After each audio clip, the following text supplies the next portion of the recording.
यदि आप शहर में रहते हैं तो कभी अपनी छत पर तो जरूर गए होंगे, और यदि आप किसी गांव के रहने वाले हैं तो आपने खाट पर लेटकर आसमान की तरफ देखते हुए एक लंबा सा तारा टूटता हुआ दिखाई दिया होगा। अक्सर गर्मियों में जब आप ठंडी रात में आकाश को ताकते हैं तो शायद आपने देखा होगा, जब तारा टूटता है तो एक लंबी सी लाइन बनती चली जाती है, और इनको लेकर लोगों में अलग अलग मान्यताएं और भ्रांतियां भी सुनने को मिलती हैं। और यहां तक एक मान्यता मानी गई है कि जब आकाश में तारा टूटता है तो उसका प्रकाश रहता है, और उसके मध्य अगर आप अपने कपड़े में एक गांठ बांध लें और मनोकामना करें तो उसी समय उस गांठ को खोल दें तो आपकी मनोकामना पूरी होती है। कुछ लोगों का मानना यह भी है कि आकाश में उड़ती हुई आत्माएं हैं, और ये आत्माएं जब एक स्थान से दूसरे स्थान पर जाती हैं तो चमकती हुई प्रतीत होती हैं। खैर, इसके पीछे जो भी मान्यताएं आस्थाएं हैं, ये हमारा विषय नहीं है। हमारा आज का विषय है उल्कापिंड। ब्रह्मांड में बहुत से उल्कापिंड धूमकेतु और क्षुद्र ग्रह तैर रहे हैं। ये बेकाबू हैं और किसी भी ग्रह के गुरुत्वाकर्षण के दायरे में आने पर उससे टकराकर समाप्त हो जाते हैं। ऐसा टकराव भारी तबाही ला सकता है। उल्का चट्टानों या धातु के छोटे छोटे टुकड़े होते हैं। जब क्षुद्र ग्रह टूटते हैं तो उल्का बन जाते हैं। एक उल्कावस्था एक ठोस वस्तु है जो एक क्षुद्र ग्रह के समान संरचना से बना है, लेकिन आकार में बहुत छोटी है। यह उल्का जब रफ्तार से यात्रा करते हैं तो उनमें हवा के घर्षण से आग लग जाती है, और तब ये उल्का से उल्का पिंड बन जाते हैं। उल्का के पिंड प्राय किसी विशेष आकार के नहीं होते, कंकड़ या झावे की तरह उबड़ खाबड़ होते हैं। कभी कभी इनका आकार एक बास्केट बॉल से भी बड़ा हो सकता है, और इनकी संरचना में विविधताएं पाई जाती हैं, जिसकी वजह से उल्का पिंडों का वर्गीकरण उनके संगठन के आधार पर किया गया है। कुछ पिंड धात्विक और कुछ आश्मिक उल्का पिंड कहे जाते हैं। इसके अतिरिक्त कुछ पिंडों में धात्विक और आश्मिक पदार्थ प्राय समान मात्रा में पाए जाते हैं। उन्हें धात्वाश्मिक उल्का पिंड कहते हैं। इनका रंग प्राय काला होता है और उनके ऊपर पॉलिश या लूक की तरह चमक होती है। उल्का पिंड को अंतर्राष्ट्रीय खगोलीय संघ द्वारा परिभाषित किया जाता है। एक आकार का ठोस प्राकृतिक वस्तु लगभग 30 माइक्रोमीटर और 1 मीटर के बीच में चल रहा है। यह अंतराल के स्थान से आ रहा है। उल्लेखित आयाम उल्काओं की परिभाषाओं के लिए ऊपरी और निचली सीमाएं नहीं है। यही वजह है कि शब्द मोटे तौर पर प्रयोग किया जाता है। उल्का पिंड से छोटे वस्तुएं धूल के रूप में जाने जाते हैं।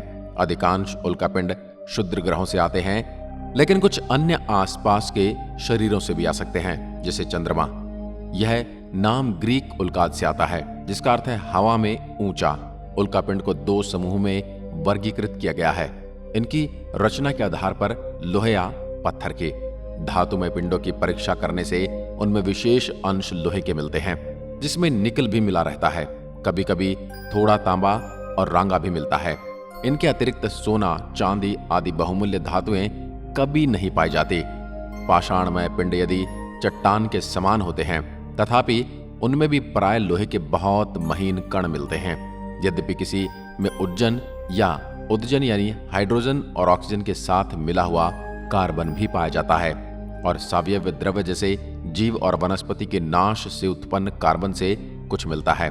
पर ऐसे पिंड केवल 5 या 6 पाए गए हैं, जिनमें किसी प्रकार की वनस्पति की नसों का पता नहीं मिला है। धातु वाले उल्का कम गिरते देखे गए हैं, पत्थर वाले ही अधिक मिलते हैं। उल्का पिंडों में कोई ऐसा तत्व नहीं है जो इस पृथ्वी पर न पाया जाता हो। उनकी परीक्षण से ये बात जान पड़ती है कि वे जिस बड़े पिंड से टूटकर अलग हुए होंगे, उन पर न जीवों का अस्तित्व रहा होगा, न जल का नामो निशान रहा होगा। वे वास्तव में तेज संभव हैं। ये कुछ कुछ उन चट्टानों या धातु के टुकड़ों से मिलते जुलते हैं जो ज्वालामुखी पर्वतों के मुंह से निकलते हैं। भेद इतना ही होता है कि ज्वालामुखी पर्वत से निकलते टुकड़ों में लोहे के अंश मोर्चे के रूप में रहते हैं, और उल्का पिंडों में धातु के रूप में। उल्का का वेग प्रति सेकंड 10 मील से लेकर 40-50 मील तक हो सकता है। साधारण उल्का पिंड छोटे पिंड हैं जो अनियत मार्ग पर आकाश में इधर उधर फिरा करते हैं। पर उल्काओं का एक बड़ा भारी समूह है जो सूर्य के चारों ओर केतुओं की कक्षा में घूमता है।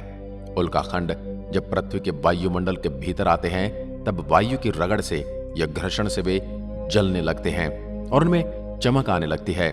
छोटे छोटे पिंड जो जलकर राख हो जाते हैं, वो घड़घड़ाहट का शब्द भी करते हैं। जब उनका वायुमंडल के भीतर प्रवेश होता है तो उनमें चमक उत्पन्न होती है, तभी वे हमें दिखाई भी पड़ते हैं। उल्का पृथ्वी से अधिक 100 मील के ऊपर अथवा कम से कम 40 मील के ऊपर से होकर जाते दिखाई पड़ते हैं। पृथ्वी के आकर्षण से ये नीचे गिरते हैं। गिरने पर इनका ऊपर का भाग गर्म होता है। लंदन, पेरिस, बर्लिन, वियना आदि स्थानों में उल्का के बहुत से पत्थर रखे हुए हैं। क्योंकि उल्कामी वायुमंडल के मध्य से गिरता है, तापमान बढ़ सकता है, जिससे प्रकाश व उत्सर्जन करता है। यह उल्का का वो हिस्सा जो पृथ्वी के वायुमंडल के माध्यम से जीवित रहता है और अंततः जमीन को हीट के रूप में जाना जाता है। उल्का के रूप में जाना जाता है। यह अनुमान लगाया जाता है कि हर साल हजारों मीटेरॉइड पृथ्वी की सतह पर फंसे हुए हैं और वातावरण के माध्यम से यात्रा करते समय अधिक जलाए जाते हैं। एक उल्का बौछार तब होती है जब आकाश में बहुत से उल्कापिंड आ जाते हैं, जैसे कि वे सभी एक दूसरे के समानांतर यात्रा कर रहे हैं। ऐसा लगता है जैसे वे सभी एक स्थान से आ रहे हैं। बेहद उज्ज्वल उल्काओं को अग्नि गोले के रूप में देखा जाता है। ये उल्कापिंड है जो वायुमंडल की तुलना में चमकीले ज्यादा होते हैं, क्योंकि वातावरण के माध्यम से इनके अंदर गिरावट आती है और जब ये पृथ्वी की तरफ बढ़ते हैं तो इनमें आग लग जाती है। क्या आपने भी उल्कापिंड देखे हैं? यदि हाँ, तो हमें कमेंट में लिखकर जरूर बताएं। क्या आपने भी उल्कापिंड को देखकर विश मांगी है? यदि हाँ, तो कमेंट में लिखकर जरूर बताएं। धन्यवाद।